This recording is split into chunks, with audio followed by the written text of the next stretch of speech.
Okay, guys, so I got recommended this video by a couple of different people, so let's watch it. If not all of it, some of it, because I haven't got to Heart of Thorns yet, and I don't want to be too spoiled, but we'll see what happens. Let's just go ahead and watch it. Hello everyone, Mucklick Douglas Bartholomew Reginald Esquire IV here, and this is a guide to starting your Guild Wars 2 adventure. This guide is made for those that are just starting out in Tyria. Perhaps you saw my non-award winning, non-Emmy nominated video, Why Play Guild Wars 2, explaining the appeal, and decided to download it. Or perhaps great minds think alike and you ended up here all by yourself. Or perhaps you're here at 2 a.m. James, and you need to go to bed, you have a big day tomorrow. Just kidding! Imagine James' face right now though. Priceless. Step 1. I've seen James before. Install the game. There is a download link in the description if you need it. More info on that later. Step 2. Choose your server. For every game mode except World vs. World, as long as you and your friends are both on North American servers or both on European servers, you can play together. For World vs. World only, you need to be on the exact same server in most cases. Example, I am on Gates of Madness, a North American server. I can do all content in-game with any other NA. That is one of the best things about the mega server situation currently in Guild Wars 2, is that so long as you're on North America, you can play with anyone who's on North America. A lot of games still haven't caught up to this so far, and that always shocks me, because just come on, just do it. Just make everything go all together, or use a RuneScape style world system. It's not that complicated, you know? Player no matter their server, but I can only do World vs. World with people also on Gates of Madness on a consistent basis. There are rotating server alliances, but let's not go into that right now. You can mail between any servers, even NA and EU, it's the same economy. Eventually, your server won't matter for World vs. World either once the Alliances patch comes out, estimated to be sometime in 2022. But at the time of this video's creation, just pick the same server as your friends. This video came out 2 years ago. Why is it called for new players 2024? Is this because this is the right video, right? This has to be the right video. Where is it? Where was it here? Oh, I can't find the comment originally. This is the right video. What? He just changes the name. Step 3. Character creation. Choose your race. Now this is an unreversible decision that will forever commit every character you make after this stage to the race that you pick, and you will be unable to group with other races. I'm kidding, I'm kidding. Come back, come back. Your race will determine your starting area and thus greatly influence your story for the first 20. What's your guys' favorite races in this game? I am only appealed to by 2 of the races, and that's Human and Norn. I can't figure out what is it Ascari, whatever this one is, the big cat dudes. I can't figure out what I think that they would be best rolled as to actually look appropriate for what they do. And the other 2, just I haven't seen enough of them to actually want to make one yet. But the Norn and the Human really appeal to me. 20 levels or so. There are some racial skills, but for the most part, they are replaced by your class skills. So think of this purely as a cosmetic option. Pick the one you like to look at. Gender. Cosmetic and affects your character's voice in We've been through all this. There is a lot of voice acting in this game, no other effects. Class. We've got 9 classes here. Just look at how good Norn looks, dude. Just giant, enormous human is a class or a race that needs to be in every single MMO from here on out. I think it's fine that they have the Final Fantasy XIV Beastman or whatever, but I think they look kind of dumb, and I think their gear looks kind of silly. I want giant human male who is, you know, Goliath in the David and Goliath story. That's what I want. They're a necessity for warriors, because you want to have the biggest man with the biggest sword for warriors.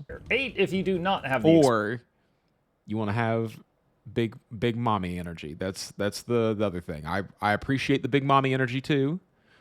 In fact, I would say I more than appreciate it. Expansions. The Revenant was added in the Heart of Thorns expansion. I will touch on what each of these classes can do, as well as their 3 optional elite specializations. We just watched a class video. We could skip that section. Note, these specializations do not always make the class better, but different. You can still enjoy hundreds of hours of content and be competitive before buying the expansions if you wish. Yes. Warrior. It's a jock. It's your basic Hulk smash. I think that the game is free to play, and if you don't want to purchase the expansions right off the bat, you definitely don't have to. I didn't purchase the expansions for the first 30+ hours that I played as well, but buying the expansions does give you a mount immediately, and it also gives you more character slots, and it also gives you shared inventory slots if you buy the Eternal Dragons whatever combo pack.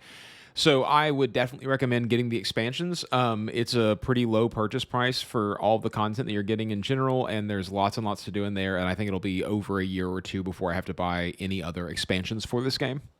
class if Hulk also Probably a used year. a Maybe freaking less. I play a gun lot. from time to time. Can elite spec into Berserker or Spellbreaker for different flavors of Smash. If you like to watch animus and read mangas, you might prefer the Bladesworn, which increases their sword's power by adding gun. Guardian. No. aka No. Big sword, big better. the Blue Warrior. If you play a Paladin in other games, you would like Guardian. Has lots of beneficial auras, really likes imbuing his weapons with fire. Can elite spec into Dragon Hunter, which gives trap Dragon and bow Hunter skills. is the only reason I want to play a It Guardian. can support like a cleric, but if you make him mad, he sets you on fire 20 times. Or the Willbender, which trades some power for high mobility and optional airplane noises. All right. Okay. Hold on though. This is giving me a little bit of a vibe here. Meow. Revenant. Added in the Heart of Thorns, the Revenant is the last of the heavy armor options. Revenants claim to access the skills of Oh, I just realized. Is it 3, 3, and 3?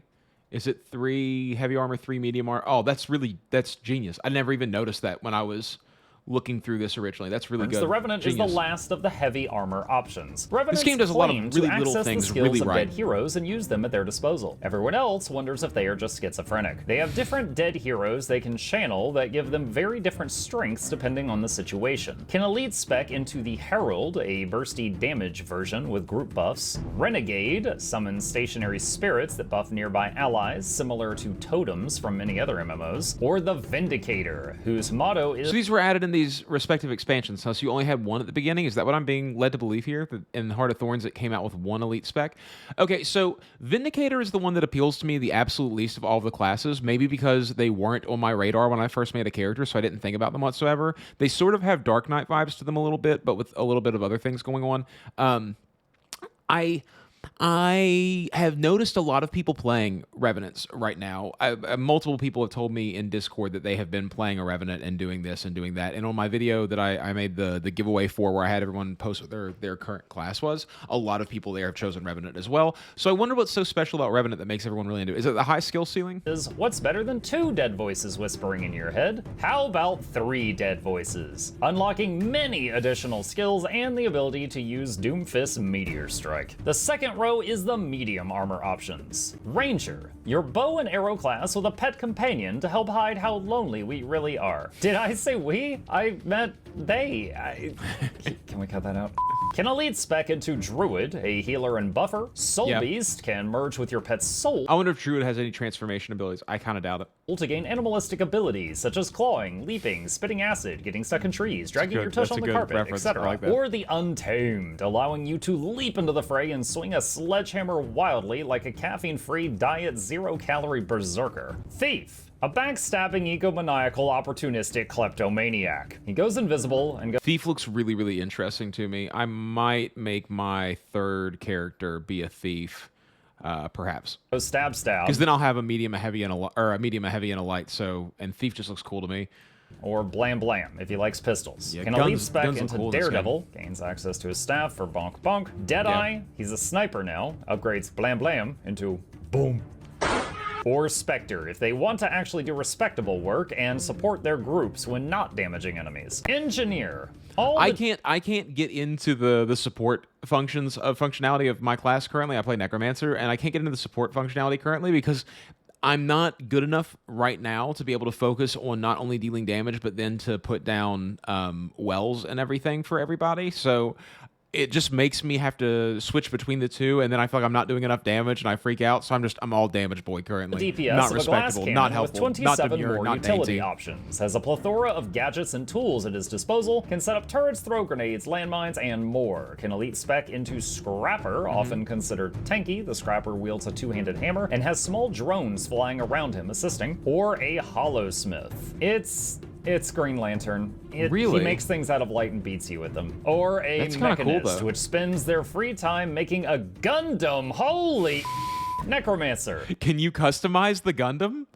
Mechanist, I was just about to say the idea of being a mechanist sounds so dumb, and then he said that. Now I'm like, Gundam, you say? Can I customize that? You know darn well what a necromancer is, and you Fashion know Wars it. Extended He makes Gundams? spooky stuff. Yeah. Elite specs into Reaper to become a melee powerhouse, similar to a Death Knight Reaper's from what I'm other going for. games. Or a Scourge, likes to hang back and rain dots down on you and can guard his allies with shields of sand. Or a Harbinger, whose power is being something between a Russian and a Witcher. It throws back elixirs to power up and then fires a gun spookily.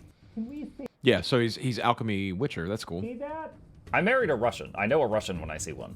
Elementalist. The Elementalist is considered a higher skill cap for a starter player, but completely possible. Yeah. It's basically Aang at the start of the Avatar show and can wield one element at a time but swap between them, changing the flavor of your weapon's skills. Can elite spec into the Weaver, which is essentially Aang at the end of the Avatar show. You can do everything else. I'm going to do a Elementalist after I get a couple of other alts underneath my belt first to sort of really get a feel for the game and everything. But Elementalist looks really, really cool, and I'm super interested in playing them. Including block, dodge, evade, reflect, attacks. I just know they have really poor survivability in comparison to the other classes, and so I'm a little bit worried about jumping straight into It's on it. fire, move around, heal yourself, cure conditions. I'm going become through this as quick invulnerable, as put up possible because we barriers, just did a protecting your video health talking bar, about all the make classes. tea, fill out those TPS reports, balance your checkbook, and chase muck in PvP all the way back to the respawn. It can also become a Tempest, which is Uncle Iroh? Look, this metaphor is falling apart. The Tempest shoots lightning and water a lot, can heal allies quite well, and fry people. Or the Catalyst, which lays down combo fields and attacks if you want to add some seasoning to your elements. Mesmer. Basically an illusionist, except his illusions hurt. Yeah. Is the Mesmer Green Lantern? Mesmers are adept at creating many clones of themselves. And I think Mesmer is one of the most standout classes in this MMO period. I've never seen anything like it in any other ones. At first, I sort of thought they were going to be a telekinesis kind of thing, but no, they make clones. They're super purple, and they look like a lot of fun to play. I just haven't gotten around to playing one. confusing enemies and trying to get that big damage off. I don't before the understand enemy how this figures could- out how which this works, one's but it's real. very Can a cool. lead spec into Chronomancer, which can time travel softly, or the Okay. Mirage, gaining even more ways of using their illusions, such as Mirage having seems themselves plus 3 copies appear from invisibility for an ambush. Or the Virtuoso, who trades in their clones of themselves to make clones of weapons and hurls them at people. Oh, that's sick, bro. That's so cool. Virtuoso all the way on this, then. That's super cool. It's like Byakuya's true Bankai. So now that you've all chosen Ranger, Or like when you fight Xemnas at the end of Kingdom Hearts 2, and he does the big thing where you have to mash X and triangle both, or square and triangle both in repetition in order to block everything. you chose Ranger, right? Play with your features until you're gorgeous, and make a choice of a starting item. In the case of the Ranger, you choose your first pet. Okay, I'm going to do something I've never done before, and I'm going to skip ahead because I've already done the tutorial area, and I don't need to revisit that right now because, you know, whatever. Let's go ahead and go You here. can click the cross swords at the top of the screen to dive into the PvP lobby, which temporarily will make you It's a max long level video. with all abilities unlocked. You can try different skills, see if you like them, and decide on goals to look forward to in PvE as well. However, I imagine for most people this will be like drinking water from a fire hose. Way too much. Yeah, I when I made my alt warrior, I immediately jumped to the PvP area just to try out and see what he was going to be like at higher levels, and all it did was make me realize how much there is to do on every single class. You really think that you're going to be able to understand and get there immediately, and that's just not the way that it works. You really have to take time to learn what you're doing for each class that you play, because they do play completely differently, and you don't think about the fact that there are so many different weapon combinations. So for a warrior, you know, you could have sword and shield, or you could have 2 swords, or you could have a big sword, or you could have hammer, or you could have, you know, just all these different things that you can use on a warrior. And then on top of all that, you have different elite specs to choose, different specializations, different builds, all those things. So it would take you to jump into PvP and then check out, you know, go to the PvP area and check out all of your different skills. It would take you, I mean, maybe an hour to get something set up, unless you would just copy and paste a build in or whatever. But it's a lot. I mean, it's a lot to go and see, honestly. Much information at once. Play the characters. First, I recommend we change just a couple of simple controls to make this your is- life this is easier. huge, dude. This is optional. This is Show huge, do all this. usable object Yes. names. Lets you see things you can interact with. Yeah. Sometimes even treasure or resources Yes. from very far away. Massive. Double tap to evade. Turn Turn it this off, Yep. or I promise you Jump puzzles will infuriate you if you don't turn this off. You will be trying to line yourself up, and you will be tapping a movement key in order to do, and you will roll right off an trigger edge. this by mistake when you don't mean to. Yes. Okay, just one Yep, more right jump, here. and I'm finally done. I can do this. No, no! Yep.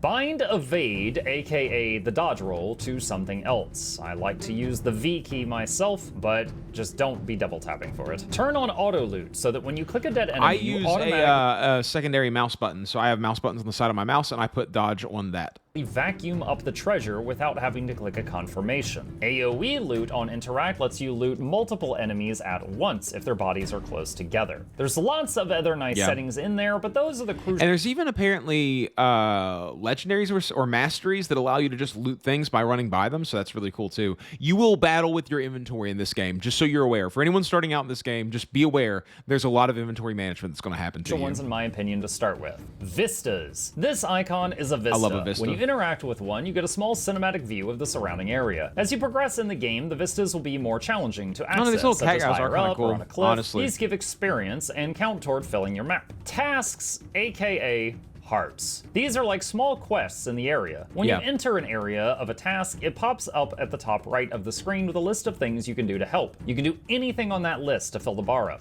Once full, you complete it and get a reward, which includes karma, which is the purple currency. Karma is account-wide, so it will share on all your characters. You end up with absolutely tons of karma, and a lot of the karma vendors that you unlock from doing all the heart things have a lot of things that are very important for you later on in the game.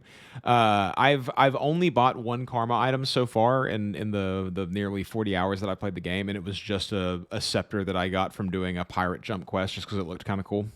Additionally, the person with the heart on their head for that area will become a merchant, and you can spend karma to buy items there if you wish. Points of interest. The square icon is a point of interest. Just walk near it to discover it and fill it in. This is a good time to point out personal waypoints. If you hold Alt and left click on the map, you can set a personal waypoint. It will then show up on the mini-map in the bottom right. This makes it easier to set yourself a place that you want to go. A waypoint.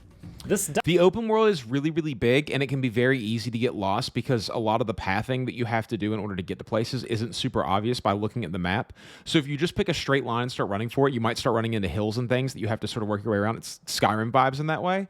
So putting the waypoints there is a good thing, but still you have to do a little bit of navigation. Diamond-shaped icon is a waypoint. Once unlocked, by simply getting near it, you can teleport to it at any time by clicking on it on the mini-map or the large map and paying a few coins. This is your primary mode of long-distance travel. Additionally, if you open the world map, you will start with one waypoint in each race's starter zone. If for some reason you tire of the starting zone, you are... So a lot of people told me to go to different places for a change of pace, but I'm such a completionist that I'm having a hard time moving on from somewhere before I complete each map, so I just end up sticking around. I made it to Lion's Ark, and I sort of have gone a little bit past Lion's Ark, but really I've been crafting a whole bunch lately.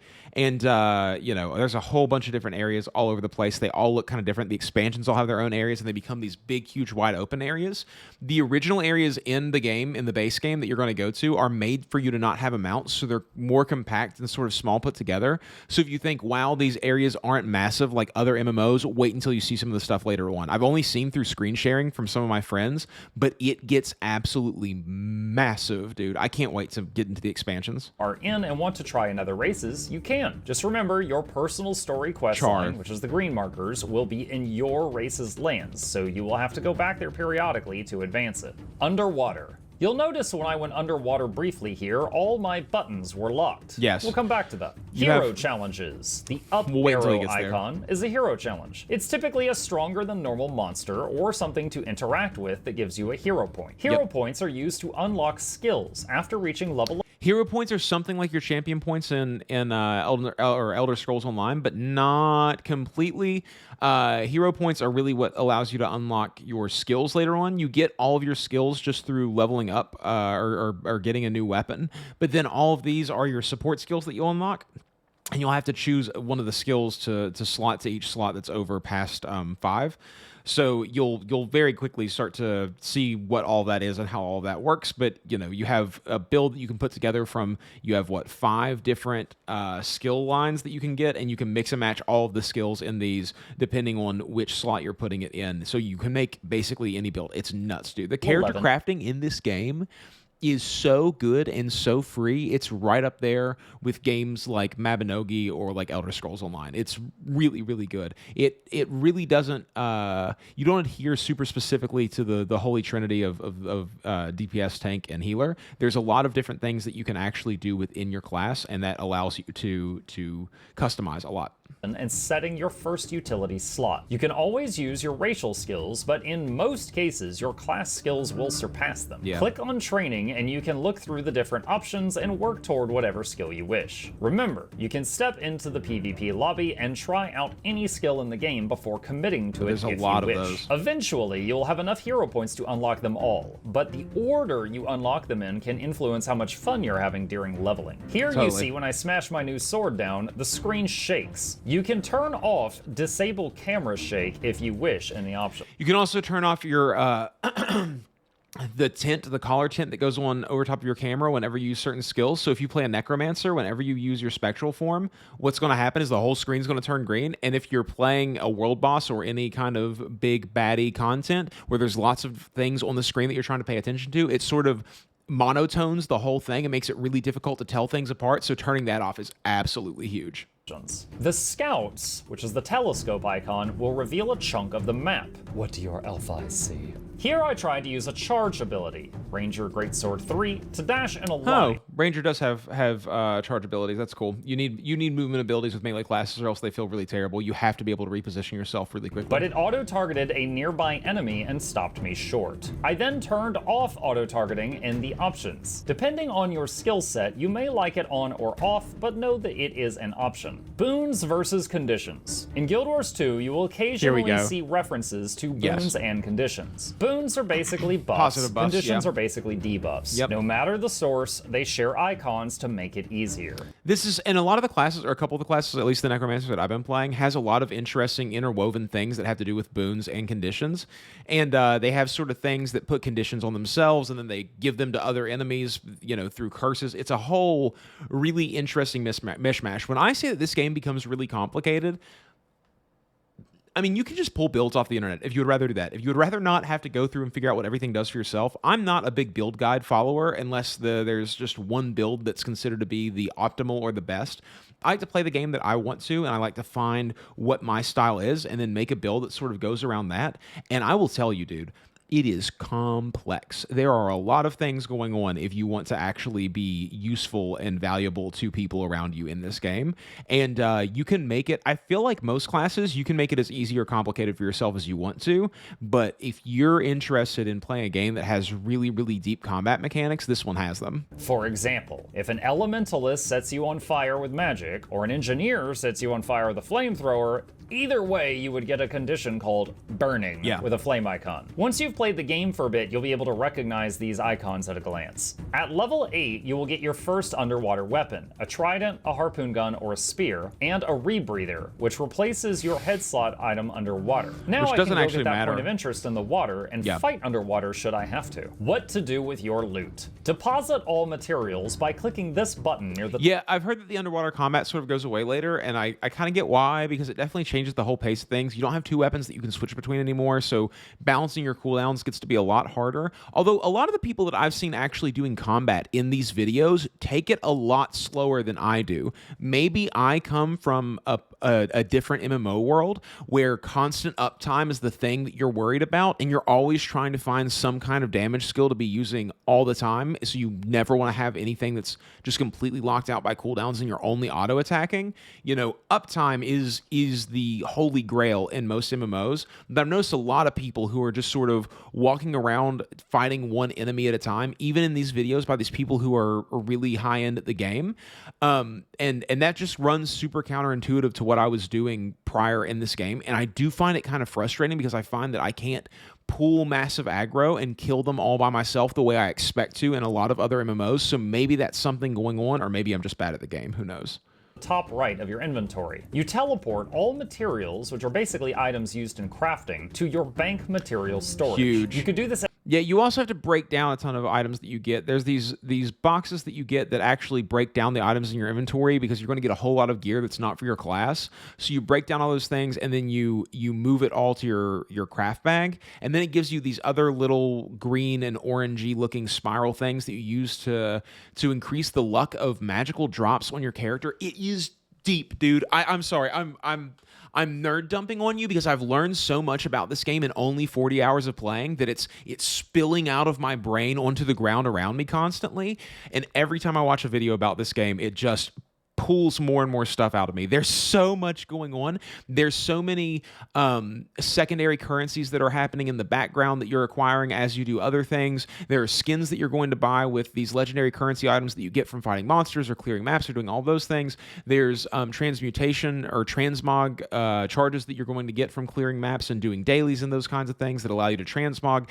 There's just so much happening in Guild Wars 2. At any time you wish to save trips to town. When you get equipment you don't need, you can do a few things. First, when you're at a merchant, you can click the sell all junk items to turn all your gray items into cash. Then, for the remainder, you can sell it to the trading post, which is like an auction house with other players, sell to a merchant, or salvage it. Salvaging requires a salvage kit, bought from most merchants, and will give you the items and base materials for future crafting. Example, salvaging a sword would give you iron or other ores, salvaging a cloth robe would give you cloth, etc. Map completion. When you finish a map and get every vista, point of interest, heart, hero point, and waypoint, you get a big treasure chest as a reward. You can see that one of my items here was a transmutation shard. This allows you to change the appearance of one item into another to maximize how fabulous you look. I recommend saving those until higher level because your gear will change a lot during the leveling process. Your story. And there is my only negative that I've really come across that I think is worth mentioning in this game, that every time I mention it, people sort of have pushback on me because they're used to Guild Wars 2 and I'm not. I have never played a game before where in order to change the basic gear that you're wearing at early levels costs you such a valuable resource. And I know that a lot of people later on end up having a lot of that resource, but as a newer player, I don't. And they sell it in the shop, which is kind of frustrating because in most other games, it costs you gold, or if it does cost you something that they sell in a shop, it won't cost you that unless you're transmuting or transmogging really, really high level gear to legendary style, you know, super special gear that you're doing. So in World of Warcraft, I mean, I'll transmog every single time I pick up a piece of equipment. I will be transmogging that to whatever the current transmog that I'm wearing is, because your gear changes so much. And I know that later on you don't change your gear as much, but it is something worth noting that as you first start, you're going to be wearing gear that you don't really like the look of, and you won't actually get a gear set that you're really super interested in until later on, most likely. Quest. Even though you have gear sets that look cool that you could transmog into, it's not the way this game works, which surprised me a lot. Occasionally, you will get more story available to you and get more green text in the top right of the screen. When you are ready, go to the indicated spot and you will zone into an instance version of the world and progress your main story. Your background options at character creation, as well as the choices you make during the story, will affect how it turns out. I find the story to be very slow. Some people really, really like it. I have friends who say that they play almost exclusively for the story. I don't find it to be the most interesting part of the game. That being said, I'm only level 50, so I've only done a fair amount of the personal story. I haven't done any of the living world stories yet, and I've only done one piece of the dungeon story. I recommend doing the story steps when possible because the rewards are often great. Yeah. Plus, the story is awesome. Weapons. He likes the story. Each weapon plus class combination has different skill sets. You could view those by clicking H and going here. Read through them and see if you like the look of anything. If you, for example, think that axe attacks look like more fun than what you are doing now, you could keep an eye out for an axe, or go to the Black Line Trading Company and buy one from another player. Here, I accidentally sold my starter bow when I was playing with other weapons, so I went to a Black Line Trading Company representative in my capital city and got a replacement. Gathering. After a few levels, you'll be given your first set of gathering tools. Gathering is the very beginning of crafting, and it is very simple. Crafting has a little bit more going on underneath the hood, but it's not so much that if you've done crafting in other games, you won't be able to figure it out. For me, what I've been doing, and this could be the least optimal way to do it, I have no idea. I didn't look at a crafting guide. I just found, refining all of your materials, and then after I refine all my materials, I see what things I can make, and I just go through and make each individual piece so that I can unlock that piece as a look. And I got my crafting levels up like crazy. He might mention it here. Let's see if he does. No, he doesn't mention it as far as I can tell in here. So I'm going to mention it right now. The adventure guide. If you haven't started doing the adventure guide and you're 20, 30 hours in and you haven't ever clicked on it and actually seen what they all are and gone and started doing them, do it because the EXP drops for the adventure guide are massive. I went from level 47 to 53 over the course of 5 minutes just doing some adventure guide stuff that I could just wrap up in that 5 minutes. A harvesting tool, a logging axe, and a mining pick. You will use these to gather materials you find, typically plants, trees, and ore. Gathering gives you experience and the materials, which you could shoot over to your material storage with the deposit all materials button. Save these up for future crafting and trade skills, and we have a guide on crafting if you need it. On the topic of town, let's briefly mention the bank. The NPCs in town with this icon on their head are the bankers. The bank is account-wide, so you can use it to transfer items between characters. Additionally, there is a material storage tab on the side here. This is where your materials go when you press deposit all materials. By default, the bank can hold 250 of every type of material in the game. Very nice. At level 21, you will unlock your first traits. You unlock these in the same way as the skills with hero points. Once traits are unlocked, you choose which specializations to make your active ones, up to a maximum of 3. Then make choices within those trait trees to further mold your character. The elite specializations at the bottom of the list are tied to the Heart of Thorns, Path of Fire, and End of Dragons expansions, respectively. Achievement points. Like many games, dude, there is so much character customization. Guild Wars 2 has achievement points for doing certain feats in the game. The achievement panel is also in the hero pane. At certain thresholds, you may get a chest of rewards. Here, I received a chest for getting to the 100 achievement points mark, containing an assortment of useful items. And with that, congratulations! You've now mastered Guild Wars 2 and seen everything it has to offer. Or not. Actually, bro, he hasn't even talked about any of the late game grinds that start occurring once you get to the end of the game. Everything in this game is a grind, and it's absolutely nuts. There are legendary gear that you have to grind for. There are pets that you have to grind to level up. There are masteries that you have to level up in every single expansion. There is so much to do in this game. You think, oh, the level will stop at level 80, and then after that they keep having expansions? That must be really boring. No, dude. There's so much content. It's unbelievable. The swag in this game is through the roof. The amount of things that people put themselves through just to have a shiny object is nutso.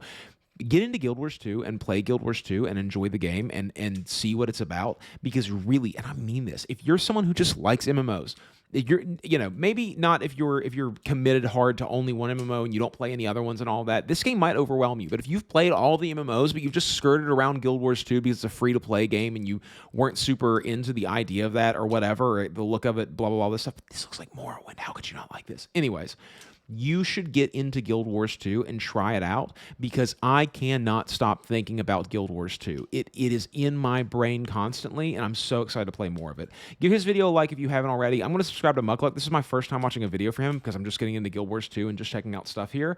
If you like the Guild Wars 2 content, I'll be making more of it over the next few days, and I'll be streaming this coming Tuesday, so make sure to come and hang out then, and I will see you guys later. Be safe out there.